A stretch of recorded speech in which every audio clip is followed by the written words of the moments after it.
도둑질 해보신 분들, 저만 지금 손을 들었습니다. 도둑질 당해보신 분들, 도둑질 당해보신 분들, 우리는요 도둑질 당하고 또 도둑질 하면서 살아요. 좀도둑이라고 하잖아요. 작은 걸 이렇게 도둑질하는 사람들, 어린이들 어렸을 때 좀도둑이라는 표현을 씁니다. 군대에 가면 군복무를 했던 분들은 다 경험을 했을 거예요. 각 구인마다 보급되는 보급품이 있어요. 군복부터 해가지고 군화, 총, 다 개인 수량이 있습니다. 양말, 또 속옷, 다 이렇게 국가에서 지정을 하고 그 똑같은 수량을 이렇게 해줘요. 그리고 가끔씩 이 점호를 하면서 그 수량을 지금 잘 보관하고 사용하고 있는지 보급품을 쫙 진열해 놓고 확인을 하는 그런 검열 시간이 있어요. 그러니까 그때는 전부 수량을 맞춰놔야 돼요. 그런데 이게 양말도 색깔이 똑같아요. 속옷도 다 똑같아요. 군복부터 똑같아요. 그러니까 빨래를 해서 널어놓으면 누구 건지를 몰라요. 고참들이 이 깨끗한 것 이제 신참들이 가지고 올 거 아니에요. 훈련소에서 받아가지고 자대 배치를 하면 깨끗한 게 보이면 고참들이 먼저 걷어가요. 그럼 내가 이게 분명히 이 지점에다가 내 빨래를 걸어놨는데 가보면 그 자리에 없는 거예요. 없으니까 수량을 맞춰야 되잖아요. 수량을 맞춰야 되니까 그러면 그 옆에 있는 걸 가져가요. 색깔이 똑같아요. 그러면 그 다음 사람도 보니까 내 자리에 내 빨래가 없는 거예요. 그럼 그 옆에 걸 또 가져가요. 세상에. 그런데 우리 부대에 우리 내음반은 한 60명, 70명 정도, 많을 때는 70명까지 한 내음반에 썼는데요. 숫자가 많잖아요. 이쪽 딱 쓰면은 점호할 때 쓰면 살벌합니다. 그런데 한 사람이 옴이 붙은 거야. 옴 알아요? 옴. 엄청 가렵습니다. 엄청 가렵습니다. 그 옴에 걸린 사람이 이제 자기 빨래를 널었을 거 아니에요. 널었을 거 아니에요. 근데 색깔이 똑같아요. 어떤 것이 누구 건지 몰라요. 그런데 이제 누군가 깨끗하게 보이니까 그걸 이제 이건 내가 가져가야지. 가져갔어요. 이게 퍼진 거예요. 그래서 우리 내음반 전부 저도 다 옴에 걸려가지고 고생을 했던 적이 있습니다. 우리는 도둑질을 하고 또 도둑질을 당해요. 그래서 영화를 보면 이 도박이나 같은 도자잖아요. 도박이나 이 도둑놈들, 도둑질하는 이 도둑들을 소재로 한 영화들이 심심치 않게 나오고 그 영화를 또 사람들이 즐겁게 봅니다. 거기에 보면 이제 도둑들이 모여가지고 회의를 해요. 남자 도둑들, 여자 도둑들 같이 항상 공모를 해요. 남자들이 하는 역할이 있고 여자들이 하는 역할이 있어요. 그 도둑들이 같이 모여가지고 이번에 어느 은행의 금고를 털자. 이제 날짜를 잡고 이제 서로 아이디어를 모으면서 합니다. 그러다가 그 과정에서 또 썸을 타요. 남자 도둑하고 여자 도둑 사이에 또 썸을 타가지고 서로 이제 막 좋아하기 시작하는 거예요. 그러다가 이제 털어요. 터는데 그 터는 그 과정에서 또 도둑질을 해요. 막 도둑들끼리 또 도둑질을 합니다. 그래서 최종적으로 남자 도둑 1명, 여자 도둑 1명이 이제 남아요. 이 둘이 이제 썸을 탔던 거예요. 그래서 이제 가지고 온 그 돈 보따리들을 놓고 결국은 어떻게 되냐면 대개 영화가 그렇게 결말을 끝나는데 여자 도둑이 99%를 가져가고 남자 도둑은 1% 가져가 호탕치는 블랙 코미디죠. 세태를 풍자하는 우리의 일상을 풍자하는. 그래서 그것을 보는 관객들은 자기를 보고 자기의 삶을 보면서 허허 한번 웃으면서 스트레스를 해소하는 블랙 코미디입니다. 우리는 도둑질하고 도둑질 당하지요. 그래서 어떤 면에서 세상의 실력은 무엇인가 라고 했을 때 도둑질 아닌 것처럼 도둑질하기. 그럴듯하게 내가 도둑질 안 하는 것처럼 남의 것을 도둑질하는 것이 실력 좋은 사람, 그러한 실력을 갖추기 위해서 우리는 이것도 배우고 이것도 연구하고 하고 있는 것 아닌가 하는 생각이 들 정도입니다. 이 8번째 계명은 너무 우리에게 와닿는 말씀이죠. 도둑질은요, 한 번으로 끝나지 않아요. 도둑질 한 사람은요, 또 해요. 그래서 바늘 도둑이 뭐예요? 소도둑 되는데 또 소도둑으로 끝나지 않아요. 얼마나 또 방법들은 교묘하고 광범위하게 이 도둑질을 하는지 몰라요. 단위가 점점 커지고요. 규모가 점점 커져요. 소도둑이 소도둑으로 끝나지 않아요. 부당한 거래, 불법 취업, 이중장부, 정품이 아닌데 정품인 것처럼 국내산이 아닌데 국내산이라고 그래요. 빌리고 가서 안 갚아요. 직원은 회사 돈을, 고용주는 직원의 돈을 떼먹는 것이죠. 고객이 준 그 재산만 훔쳐가는 게 아니에요. 고객의 신용도, 고객의 정보도 훔쳐가요. 우리는 초등학교 때부터 학교 가가지고 그것 배우는 거예요. 그게 컨닝이에요. 컨닝. 컨닝은요, 지적 재산을 훔쳐가는 거예요. 그렇잖아요. 컨닝은 돈을 훔쳐가는 것이 아니라 그 시험 준비하기 위해서 투자한 시간과 땀과 노력 그리고 축적한 그 지식을 지적 재산이죠. 그걸 훔쳐가는 것을요, 우리는 초등학교, 중학교, 고등학교, 대학교, 세상에 유학 가서도 컨닝하더라고. 회사를 통째로 가져가요. 회사를. 교회를 통째로 가져가는 도둑들도 있어요. 이단들. 뭐 그런 이단들이 있습니다.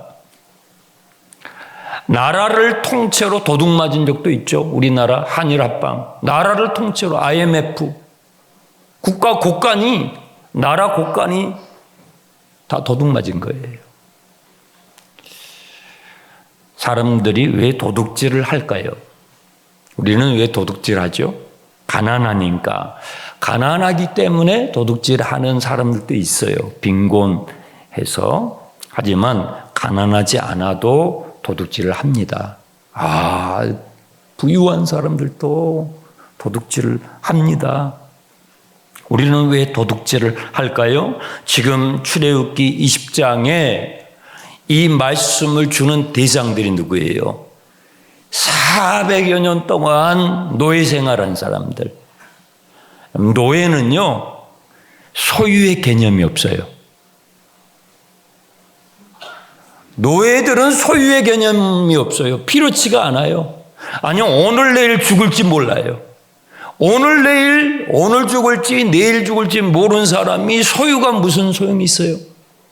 내 것도 내 것이고 네 것도 내 것이죠. 아니 뭐 노예가 무슨 소유의 개념, 이건 당신의 것, 이것은 내 것, 그런 소유의 개념이 노예한테 무슨 필요가 있냐고요. 그렇게 노예 생활을 400여 년 동안 한 사람들 앞에서 주님께서 도둑질하지 마라고 가르쳐 주시는 거죠. 그러니까요, 우리가 도둑질하는 것은요, 노예 근성 때문이에요. 죄의 노예, 마귀의 노예. 이 노예 근성 때문에 가난해도 부유해져도 어린아이도 어른이어도 우리는요, 도둑질을 해요. 도둑질은요, 노력하지 않고 쉽게 얻는 것이죠. 네. 하나님께서는 이 노예 근성에 찌들대로 찌들어져 있는 이스라엘 백성들에게 도둑질하지 마 이렇게 말만 해갖고는 안 되잖아요. 말만 해가지고 그걸 어떻게 고쳐요? 그래서 어떻게 주님께서 이 도둑질의 습관을 주님께서 어떻게 이걸 바꾸십니까? 40년 동안 가르치세요. 어떻게 해요? 새벽 PT를 시키는 거예요. 새벽마다 들판으로 나가라. 만나를 주셔요. 매일 그날 분량의 만나를 주셔요. 새벽 PT를 시키는 거예요. 이제는 노예처럼 살지 마. 도둑질하며 살지 마. 매일 PT를 시키는데 그날 분량의 만나를 거두게 하시는 거예요. 그 다음날 것까지 미리 거두면 썩어버려요. 벌레가 생겨요. 꼭 그날 분량만을 거두게 하셔요. 소유의 개념을 가르치시는 거예요. 노예들은 소유 개념이 없어요. 내 소유, 너의 소유, 이 소유권의 개념이 없으니까 40년 동안 그 소유권의 개념을 가르치시는 거예요. 너는 너의 것, 너의 분량, 다른 사람의 분량을 탐하지 말고 넘보지 말고 내가 너에게 줄 테니까 그것만 취하라고 40년을 주님께서 훈련을 시키시는 것입니다. 그런데 사실은 그 주님께서 주시는 그 만나, 새벽마다 거두게 하시는 그 만나의 소유권은 하나님 것이죠. 하나님 거죠. 그래서 19장에 주님께서 시내산에 모여있는 이스라엘 백성들에게 하셨던 말씀이 세계가 다 내게 속하였나니 이렇게 말씀하셨어요. 하나님의 소유권을 말씀하시는 거예요. 다 내 것이야. 다 나에게 속한 거야.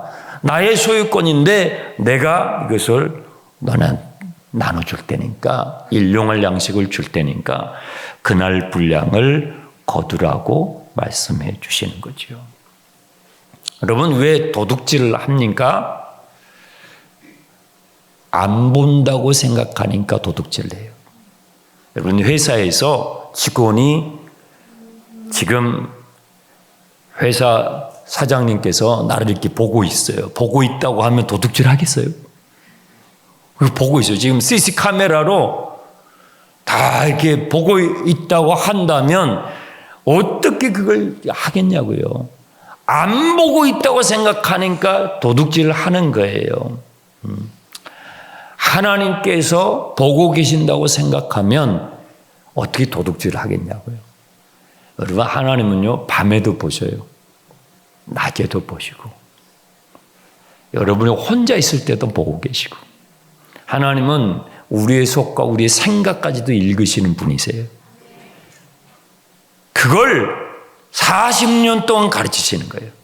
새벽마다 만나를 주셔가지고 모든 소유권은 하나님께 있고 하나님께서 보고 계신다는 그 인식을 40년 동안 가르쳐 주시는 거예요. 그거 안 하면 도둑질 이 습관을 고칠 수가 없어요. 그리고 하나님은 어떤 분이신지를 가르쳐 주시는 거예요. 하나님은 우리를 지켜보실 뿐만 아니라 그 하나님은 성실하신 하나님이시라는 거예요.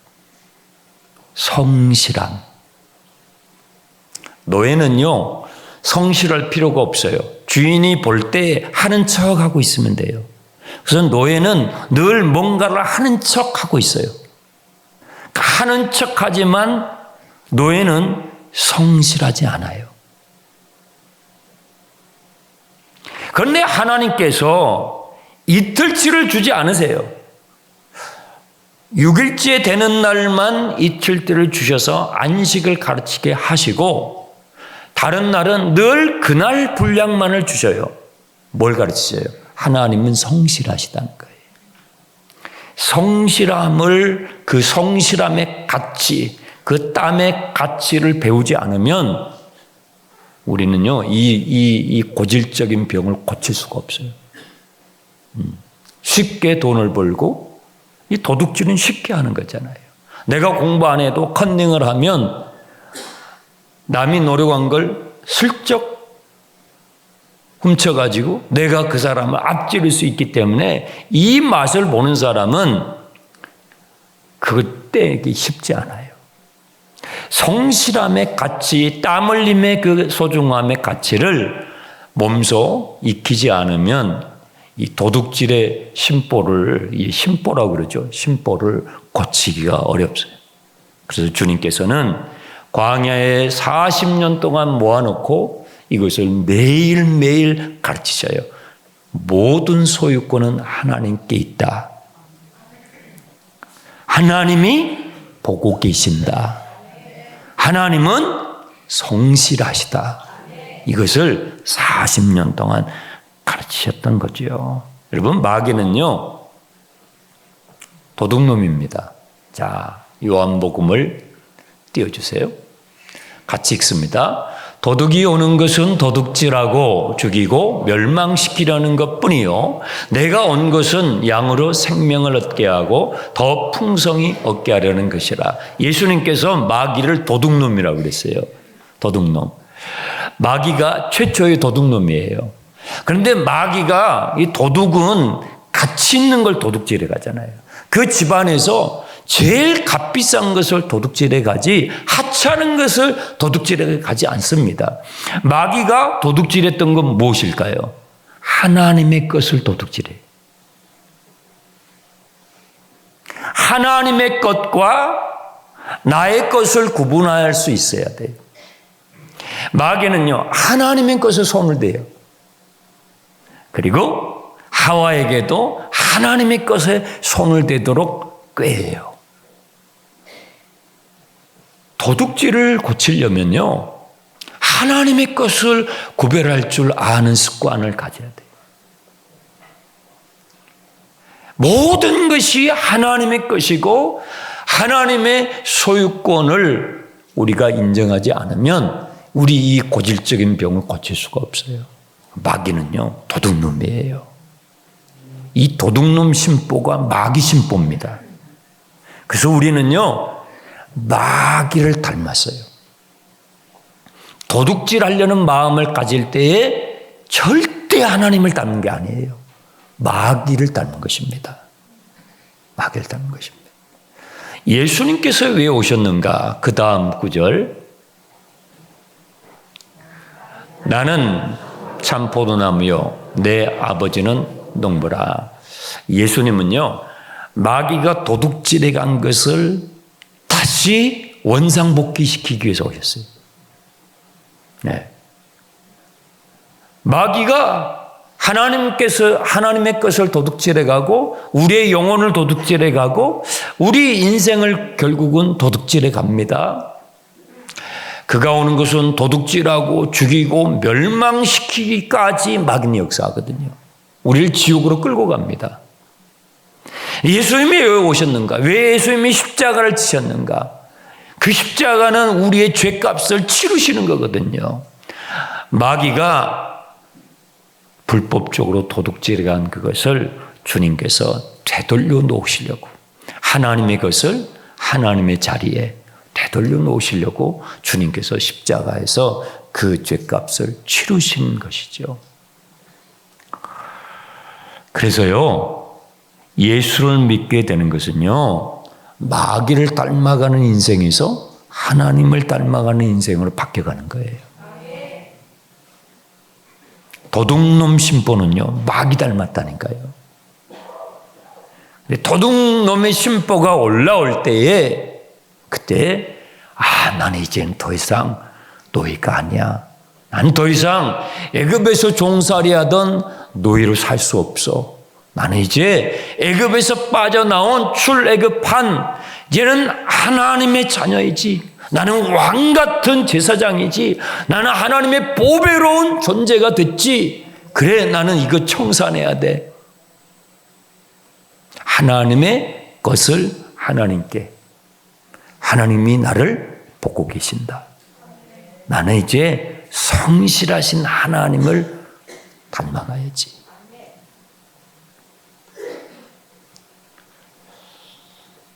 여러분, 마귀를 닮지 말고 하나님을 닮아가시기 바랍니다. 부끄러운 A학점보다도 당당한 B학점이 더 낫다라는 책이 있었어요. 부끄러운 A학점, 도둑질한 것. 당당한 B학점, 땀 흘려 수고한 것. 저는 이제 그 책 제목을 이렇게 떠올릴 때마다 부끄러운 제 과거가 있어요. 도둑질도 이런 게 있더라고요. 저는 이 대학에서 독일어를 공부했다고 했잖아요. 독일어를 저는 좋아했어요. 그래서 남산에 가면 그 독일 문화원이 있어요. 거기 가서도 제가 공부하고 그랬었는데,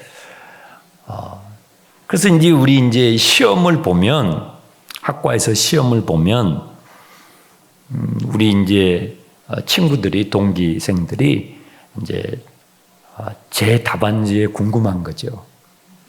저는 독일을 좋아했으니까. 근데 시험 평소에는 안 친했던 사람들이 이제 시험 기간 되면 친해지려고 하는 사람들 있잖아요. 네. 그게 뭐예요? 도둑놈 심보. 네. 도둑놈 심보예요. 그래서 그날도 이제 시험을 보는데 제 뒤에 이제 우리 동기생이 앉았는데 아주 맘먹고 앉았더라고요. 보여달라는 거예요. 시험지를 보여달라는 거예요. 공부를 본인이 안 하고 내 답안지를 보여달라고 하는 거예요. 얼마나 막 그냥 시험 치르고 있는 중에 앞에는 물론 독일 여자분이 우리 교수님이셨거든요. 해프너라는 분이었는데 그분이 딱 이렇게 보고 있죠. 그분이 보고 있는데 뒤에서는 막 보여달라는 거예요. 그게 갈등하는 거예요. 이 선생님이 보고 계시는데, 또 보여달라고 하는데, 어떡하지? 그런데 제가 그때, 정신이 나갔죠. 보여줬어요. 이제 문제를 풀고, 저는 독일을 좋아했거든요. 그래서 풀고, 이렇게 이제 답안지를 옆으로 이렇게 해줬잖아요. 그런데 시험이 끝났습니다. 우리 선생님이 저를 B학점을 줬더라고요. 저는 뭐 시험 문제 다 풀었죠. 근데 B학점을 줬더라고요. 그 친구는 A학점 맞는 거예요. 세상에 그런 학점도 있더라고요. 뭐예요? 도둑질에 동조해 주는 것도 도둑질이에요. 도둑질에 동조해 주는 것도 도둑질이에요. 그 선생님은 저에게 그것을 가르쳐 준 거예요. 지금도 잊지를 못해요. 도둑질하지 말라 할 때 내가 도둑질을 하는 것도 있지만 남이 도둑질할 때 동조해 주는 거, 그것도 도둑질이에요. 마귀를 닮지 말고 여러분 하나님을 닮아가시길 바랍니다.